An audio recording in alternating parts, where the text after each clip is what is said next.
Jackson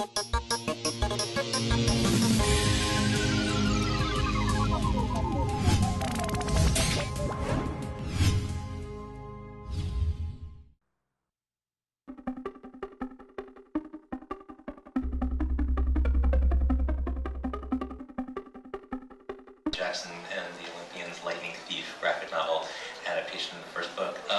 If you guys want to go from our left to right and just introduce yourself, say who you are and why you're up here, and I think this will be ready in like 20 or 30 minutes, so just keep talking. Hi, I'm Andy Tong. I'm the artist for Tron Betrayal. Andy's in from London, everybody. Yeah. Thank you for coming. I love New York, so that's fine. Yeah, he's been here all week. I'm here for like 2 days. Hi, I'm Jai Nitz. I'm the writer of Tron the Betrayal with the talented Andy Tong as my artist. I'm in from Kansas City for this, so not near as impressive. I know. You guys like Kansas City sucks. London's cool. Great. Robert Vendetti. I'm the writer for the Percy Jackson Lightning Thief graphic novel. Just paroled, so happy to be here. Yeah. Critical justice system.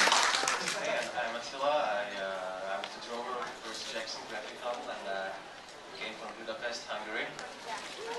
Another impression. You thought we were all going to be local. Seriously, I didn't. International talent. I know. And I'm Nachi Castro. I'm an editor with Disney Press. I came from the Upper West Side. Specifically for this fine book here. Basically, we had the chance to tell an original story that takes place during part of the time between when the original Tron movie happens and when Tron Legacy happens. It's all one continuity through there, so Betrayal has a chunk of the continuity, the Tron Evolution Next Gen game has a chunk of the continuity, the Battlegrounds Wii game from Disney Interactive has a piece of the continuity.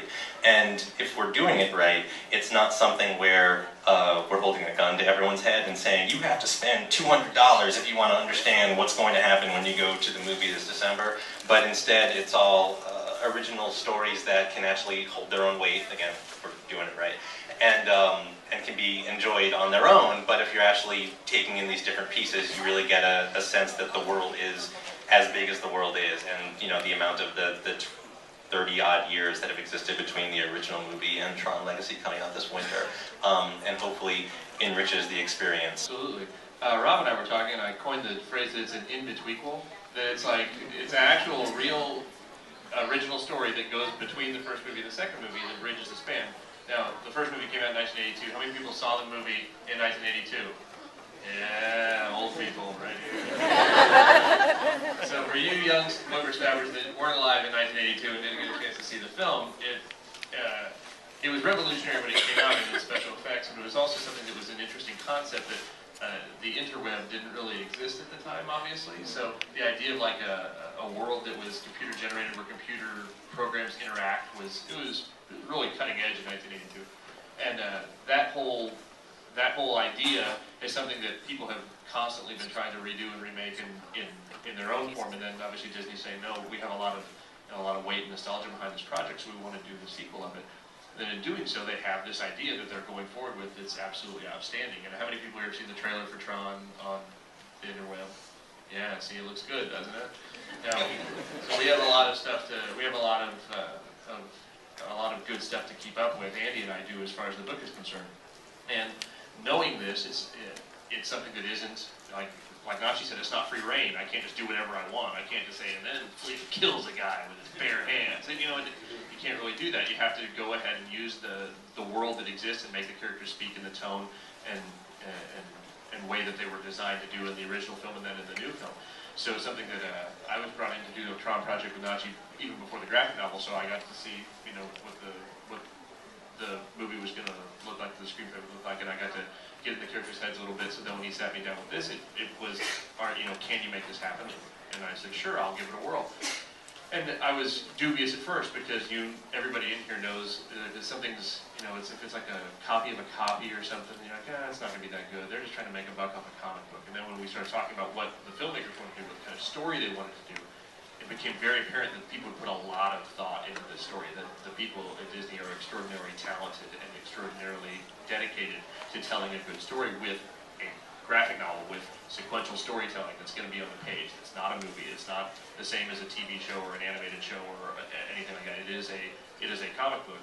And when we had the chance to do that, Andy and I had both worked with Nachi before, so when we knew what his sensibilities would be like, we knew what he wanted, and his direction was really good. So when we sat down to do it, it became a really good story with a lot of interesting character twists and turns and stuff that was you didn't expect when you first sat down with it. You're like, it's going to be a movie now, but it's not. It's not at all. It's really good. And you want to talk a little bit about what some of the broad strokes, the backstory of the story are? Oh yeah, like when at the end, how many people have seen Tron again? How many people saw it in '82?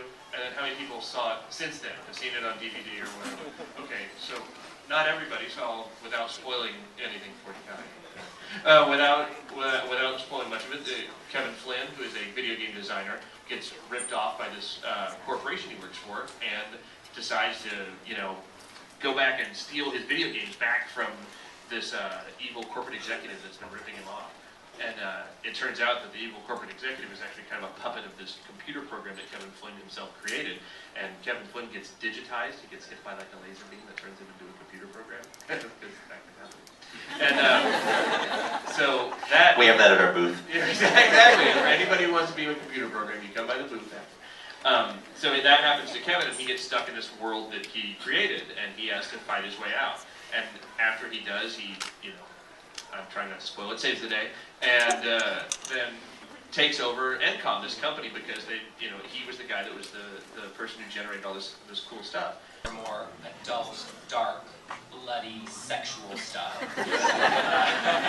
But, he also has this very, very tender side, and we run into his Well, honestly, I'm always too shy to speak, especially in English, because it's my other language. Does it make any sense? Yeah.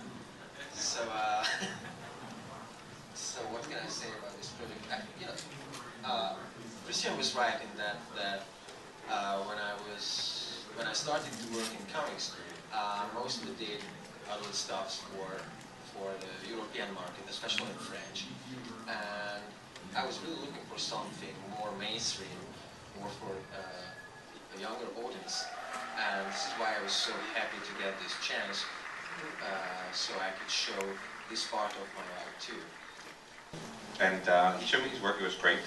And then we kept in touch, and then when he said he wanted to come over to the US, I was thrilled. And his work is very, very beautiful, and the work that he's already published before this is really stunning. To work on a project like this is a big honor because it is a very special project. I think that the iconography in this series is so specific, and the characters are so carefully put together, and every detail, it's important. So you cannot do arbitrary decisions about the colors. The colors have to be just right. And that's a lot more work than other things that I do, but it's also more rewarding in many ways, because you know that the readers are actually going to study everything, and they're going to look very carefully, and they will be very unhappy every time you make a mistake. Next we have John Vinyaki, the development director at Disney Interactive Studios. Hey everybody. And Eric Wine, the senior PR manager at Disney Interactive Studios.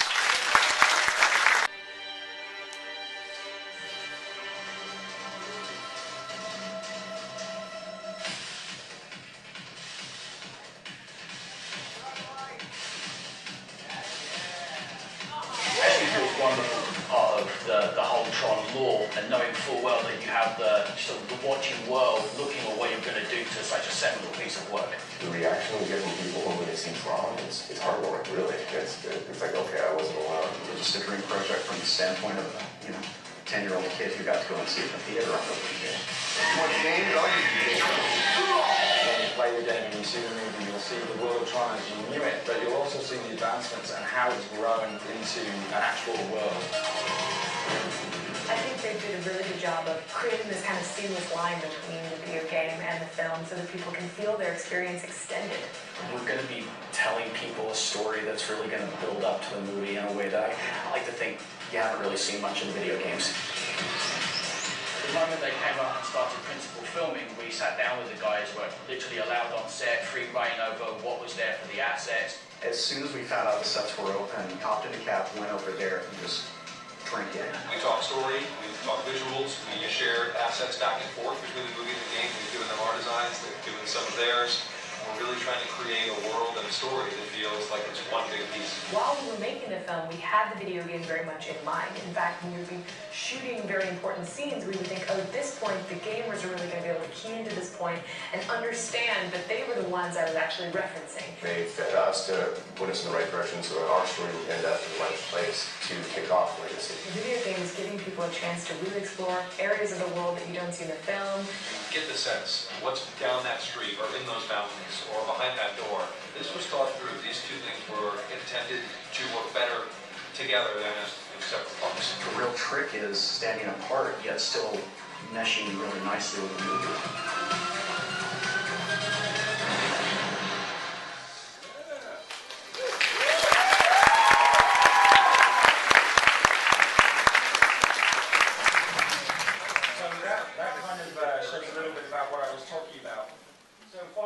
Principal filming, we spent a great deal of time going down to LA. Joe and Sean would come up